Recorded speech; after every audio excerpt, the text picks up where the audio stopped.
জানো তো, এই ভিডিওটা যেদিন করেছিলাম সেদিন হয়েছিল ড্যাডি এর ভ্যাকসিন। তো ওর দুটো পায়ে আর হাতে কিন্তু ভ্যাকসিন দেওয়ার ফলে ও এরকমভাবেই শুয়েছিল। সেই দিন তো আর কোনো কিছুই করে উঠতে পারি না, আর কোনো ভ্লগও বানাতে পারি না। তারপরের দিনে সন্ধে থেকে আমি ভ্লগটা স্টার্ট করছি। এই যে সন্ধেবেলা রান্না করব, আজকে বানাবো পনির। তো পনিরটাই এখানে বানাবো বলে সমস্ত কিছু রান্নার জোগাড় করে নিচ্ছিলাম। প্রথমেই দেখো, পেঁয়াজ, টমেটো আর ক্যাপসিকামকে এরকম ভাবে বেশ কুচি কুচি করে নিচ্ছিলাম। আর তারপরে কিন্তু এটা দিয়ে বানাবো পনিরের একটা রেসিপি। হয়তো আমি আমার চ্যানেলে আগে এই রেসিপিটা আরও একবার শেয়ার করেছিলাম, তো আজকে আরও একবার আমি ডিটেলসে শেয়ার করে দিলাম। এটা খেতে কিন্তু খুব টেস্টি হয়, আর এটা আমার হাজব্যান্ড খেতেও কিন্তু খুব পছন্দ করে। রেসিপিটার নাম আমি এখনই বলছি না, তোমরা আস্তে আস্তে দেখতে থাকো, তাহলেই বুঝতে পারবে। আর দেখো, এখানে আমি বেশ অনেকটা পরিমাণে পনির নিয়েছি। যতটা তোমরা ওই পেঁয়াজ, টমেটো আর ক্যাপসিকামের কুচি নেবে, তার থেকে একটু বেশি পরিমাণেই কিন্তু নিতে হবে পনিরটা। আজকে ডিটেলসে আমি রেসিপি তোমাদের সাথে শেয়ার করলাম না, কারণ এর আগেও আমি শেয়ার করেছি এই রেসিপিটা। তো এটা হচ্ছে পনির ভুর্জি, যেটা আমি কারি পাতা দিয়ে বানিয়ে থাকি। আর একদিন আমি ডিটেলস রেসিপি তোমাদের সাথে আরও একবার শেয়ার করে দেব। অনেক দিন আগে হয়তো আমি আর চ্যানেলে আমি এটা শেয়ার করেছিলাম। এটা খেতে খুবই টেস্টি হয়, আর এটা তোমরা রুটি, পরোটা এই টাইপের জিনিসের সাথে কিন্তু খেতে পারো, লুচির সাথেও হয়তো খাওয়া যেতে পারে। তো যাই হোক, সমস্ত কিছু রান্না করে ডিনার করে এখন চলে এসেছি স্কিন কেয়ার করতে। আর দেখো, বাঙালি কিন্তু যতই বাংলার বাইরে থাক, বোরোলিন নিতে কিন্তু একদমই ভোলে না, ঠিক আমার মতো। বোরোলিন ছাড়া আমার মনে হয় না রাতের স্কিন কেয়ার হতে পারে। না, বোরোলিন কিন্তু আমি মাখছি না, বোরোলিনটা অ্যাজ আ লিপ বাম আমি ইউজ করে থাকি, কারণ আমার মনে হয় কোনো লিপ বামই ঠিকঠাক কাজ করবে না। তারপরের দিন সকালবেলা এখানে ফ্রেশ হয়ে, পরের দিন ছিল সানডে, তো একদম সুন্দর মতো ফ্রেশ হয়ে চলে এসেছি বিছানা গোছাতে। এর আগের ভিডিওতে আমি তোমাদের বলেছিলাম যে কিছু একটা শেয়ার করব, তো আস্তে আস্তে আমি শেয়ার করব। শুধু এটুকু বলতে পারি, এই ভ্লগটা তো আমার কাছে আরোই বেশি স্পেশাল, কারণ এখন যা কিছু দেখছো আমার পরের ভিডিওগুলোতে হয়তো আর এগুলো কিছু দেখবে না, হতে পারে। আমি এখনই কিছু বলছি না। যাই হোক, তাই আমি এটা আমার ফোনের এই ভ্লগটা বেশ কিন্তু কিছুদিন আগে, তো এই ভ্লগটাও আমি করে রেখেছিলাম। ভাবলাম যে না, এই ভ্লগটা তো আমাকে যতই লেট হোক আমাকে পোস্ট করতেই হবে, তাই আমি এখন বসেছি এডিট করতে। এডিট করে আমি এটা পোস্ট করে দেব, আর এটা আমার কাছে স্মৃতি হিসাবে থেকে যাবে। কারণ আমি চাই আমার জীবনের প্রতিটা মুহূর্ত, ভালো মুহূর্ত, ভালো কিছু পাওয়া, সমস্ত কিছু আমি অ্যাজ আ মেমোরি আমার কাছে রেখে দিই, যাতে ভবিষ্যতে আমি এই ভিডিওটা চালিয়ে দেখতে পারি আর আমার কিছুটা জীবনে স্মৃতিচারণ করতে পারি।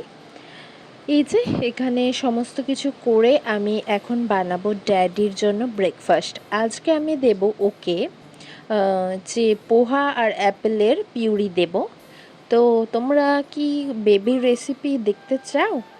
আমি বেবি রেসিপি সত্যি কথা বলতে সেরকমভাবে ডিটেলসে কখনো শেয়ার করি না, কারণ বাচ্চা সংক্রান্ত কোনো জিনিস সোশ্যাল মিডিয়ায় শেয়ার করা আমি স্পেশালি খুব একটা পছন্দ করি না। তাই কখনো সেরকমভাবে ডিটেলসে আমি শেয়ার করি না যে আমার বাচ্চাকে আমি কী দিই না দিই।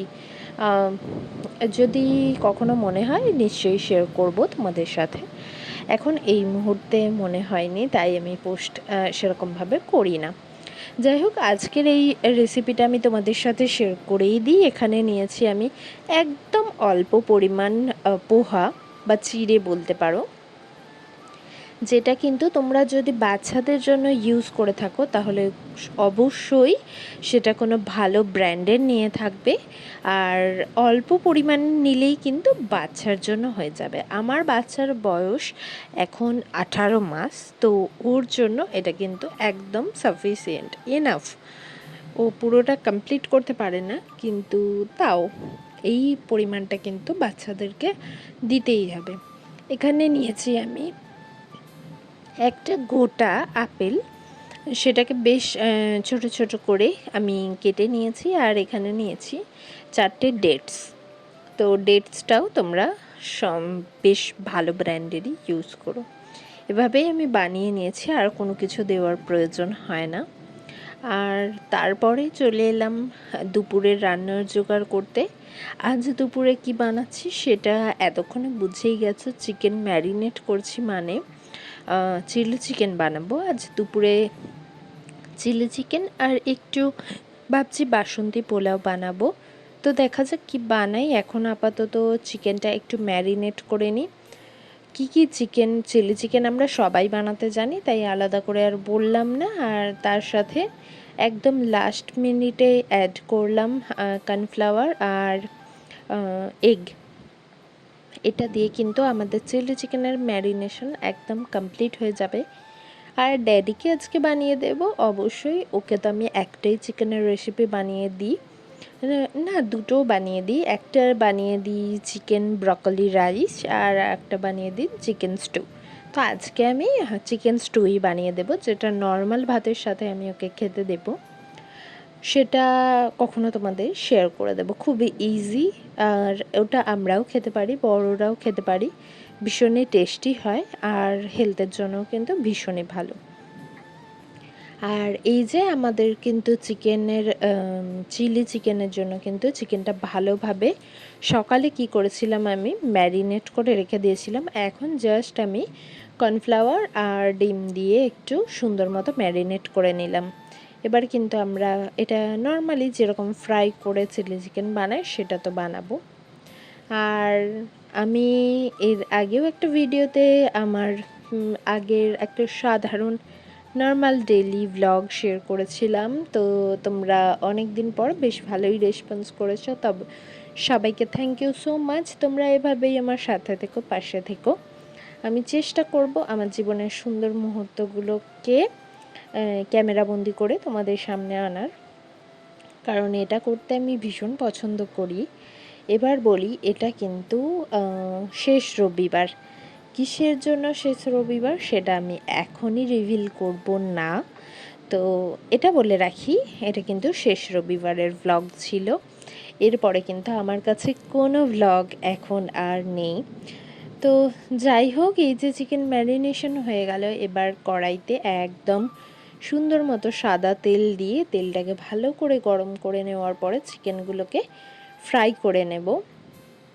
এখন যখন আমি ভিডিওটা এডিট করছি আমার অনেক অনেক অনেক কিছু মনে পড়ছে, অনেক কথা মনে পড়ছে, অনেক স্মৃতি মনে পড়ছে, কিন্তু বলছি যে এখন আমি এই মুহূর্তে কিছুই বলতে পারছি না।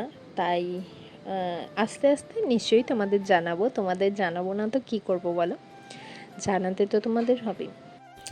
যাক, গল্প করতে করতে রান্নাটা বসিয়ে এবার আমি চলে এলাম শান্তি মতো একটু সকালের খাবারটা খেতে। আজ সকালে যে খাবো ব্রেকফাস্টে সেটা তো বানাতেই হয়নি, প্রথম কথা। এটার জন্য তো বেশ যেদিন ব্রেকফাস্ট বানাতে না হয় বেশ ভালোই লাগে। তো ছুটির দিনে বেশিরভাগ দিনই ব্রেকফাস্ট বানাই না, আবার কখনো কখনো বানাতে তো হয়ই। তো কাল রাতে হাজব্যান্ড গিয়েছিল নাইট ডিউটি, তো ও যখন বাড়ি এসেছে সকালে, তো তখনই আমার জন্য নিয়ে এসেছে মশালা ধোসা।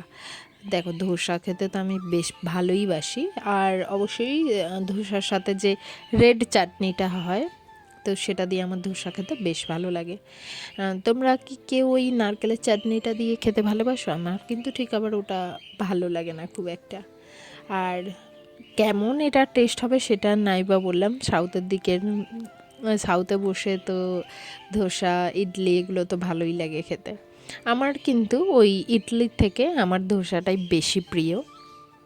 ইডলি আমার খুব একটা প্রিয় না। যাই হোক, হাজব্যান্ড আর বাচ্চাকে ছেলেকে খাইয়ে দেওয়ার পরে এখন আমার নিজের মতো সময়, আমি তো সকাল থেকেই আমার বাড়িতে টিভি চলে, তো টিভিটা চালিয়ে দিয়ে একদম সুন্দর মতো শান্তি করে আমি সকালের খাবারটা খাবো। তারপরে তো আবার প্রচুর প্রচুর কাজ আছে, সেগুলো সব করতে হবে। আর না খাবারটা খেলে ঠিক এনার্জিও পাওয়া যায় না, তাই আমি এখানে নিয়ে নিয়েছি চা। চা ছাড়া কিন্তু আমার সকাল হতেই পারে না, আমি চা ছাড়া কোনো কিছু ভাবতেই পারি না। তো আগে চাটা খেয়ে নিয়েছি। চা হচ্ছে আমার এনার্জি ড্রিঙ্ক, তো ওটা খেয়ে নেওয়ার পরেই আমি এখন ধোসাটা খেয়ে শান্তি করে আর তারপরেই করব রান্না বান্না, আরও সমস্ত কিছু কাজ আছে ঘরে, সমস্ত কিছু করে নেব। তো তোমরাও কি এরকম আমার মতো শান্তি করে খাবার খেতে পছন্দ করো, নাকি সমস্ত কাজ একদম শান্তি মতো মিটিয়ে খাবার খেতে পছন্দ করো, নাকি কিছুভাবে একটু খাবার খেয়ে নিলেই হলো? আমি কিন্তু শান্তি মতো খাবার খেতে পছন্দ করি, নয়তো আমার খেয়ে একদমই শান্তি হয় না। যাই হোক, এখানে আমি টিভিতে চালিয়ে নিয়েছি ইউটিউব, আর এটা দেখতে দেখতেই আমি এখন আমার সকালের খাবার খেয়ে নিচ্ছি। আর খুব শীঘ্রই তোমাদের সাথে নতুন নতুন ব্লগ নিয়ে আসব, আর অনেক অনেক অনেক কিছু শেয়ার করব। তোমরা সবাই খুব খুব খুব ভালো থেকো আর সুস্থ থেকো। আর আর এখন কিছু বলার নেই, আজকের ভিডিওটা এখানেই শেষ করছি। খুব শীঘ্রই দেখা হবে নতুন কিছু ব্লগের সাথে। ততক্ষণ পর্যন্ত তোমরা সবাই ভালো থেকো, সুস্থ থেকো, আর সুন্দর সুন্দর সময় কাটাও ফ্যামিলির সাথে। তো বাই।